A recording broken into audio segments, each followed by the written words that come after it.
बोले श्री कृष्ण कन्हैया लाल की जय हो। श्री वृंदावन बाके बिहारी लाल की जय हो। सभी भक्तों को राधे राधे। मैं वंदना आज पढ़ूंगी भगवत गीता के 8वें अध्याय का 17वां श्लोक। चलिए शुरू करते हैं। अभी तक चैनल को सब्सक्राइब नहीं किया है तो चैनल को सब्सक्राइब कर बेल आइकन पर प्रेस करें ताकि आने वाली वीडियो की नोटिफिकेशन आप सभी को सबसे पहले मिले। कल हमने पढ़ा था 16वां श्लोक जिसमें लिखा हुआ है, इस जगत में सर्वोच्च लोक से लेकर निम्नतम सारे लोग दुखों के घर हैं, जहाँ जन्म तथा मरण का चक्कर लगा रहता है। किंतु हे कुंती पुत्र, जो मेरे धाम को प्राप्त कर लेता है वह फिर कभी जन्म नहीं लेता। अब हम पढ़ेंगे 17वां श्लोक। सहस्त्र युग पर्यंतम अहयत ब्रह्माणो विदुः रात्रिम युग सहस्त्रांताम तेहो रात्रि विदो जना। मानवीय गणना के अनुसार 1000 युग मिलकर ब्रह्मा का एक दिन बनता है और इतनी ही बड़ी ब्रह्मा की रात्रि होती है। तात्पर्य, भौतिक ब्रह्मांड की अवधि सीमित है। यह कल्पों के चक्र रूप में प्रकट होती है। यह कल्प ब्रह्मा का एक दिन है जिसमें चतुर्युग, सत्य, त्रेता, द्वापर तथा कली के 1000 चक्र होते हैं। सतयुग में सदाचार, ज्ञान तथा धर्म का बोलबाला रहता है। अज्ञान तथा पाप का एक तरह से नितांत का अभाव होता है। यह युग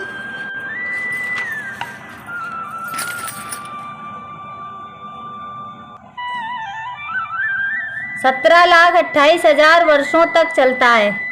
त्रेता युग में पापों का प्रारंभ होता है और यह युग 12,96,000 वर्षों तक चलता है। द्वापर युग में सदाचार तथा धर्म का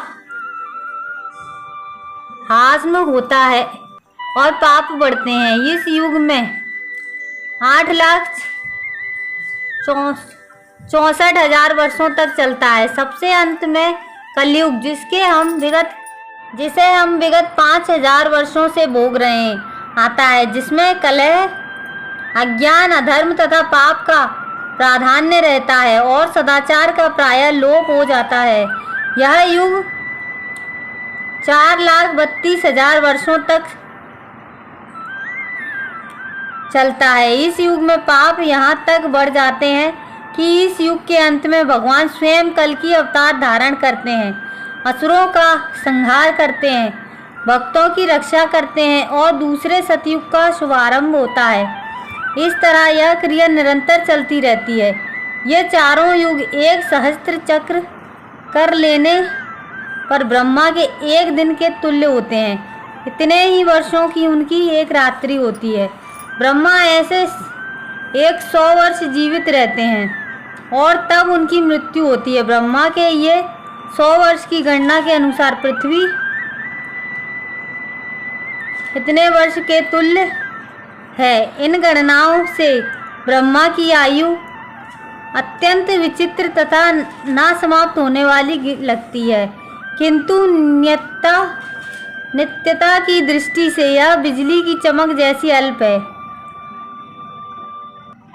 कारणान्वर में असंख्य ब्रह्मा अटलांटिक सागर में पानी के बुलबुलों के समान प्रकट होते हैं और लोप होते रहते हैं। ब्रह्मा तथा उनकी सृष्टि भौतिक ब्रह्मांड के अंग हैं, फलस्वरूप निरंतर परिवर्तित होते रहते हैं। इस भौतिक ब्रह्मांड में ब्रह्मा भी जन्म, जरा, रोग तथा मरण की क्रिया से अछूते नहीं हैं, किंतु चूंकि ब्रह्मा इस ब्रह्मांड की व्यवस्था करते हैं, इसलिए वे भगवान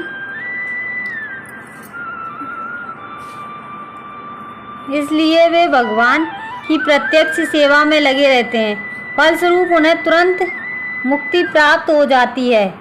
यहाँ तक कि सिद्ध सन्यासियों को भी ब्रह्मलोक भेजा जाता है, जो इस ब्रह्मांड का सर्वोच्च लोक है। किंतु कालक्रम से ब्रह्मा तथा ब्रह्म लोक के सारे वासी प्रकृति के नियम अनुसार मरणीय होते हैं।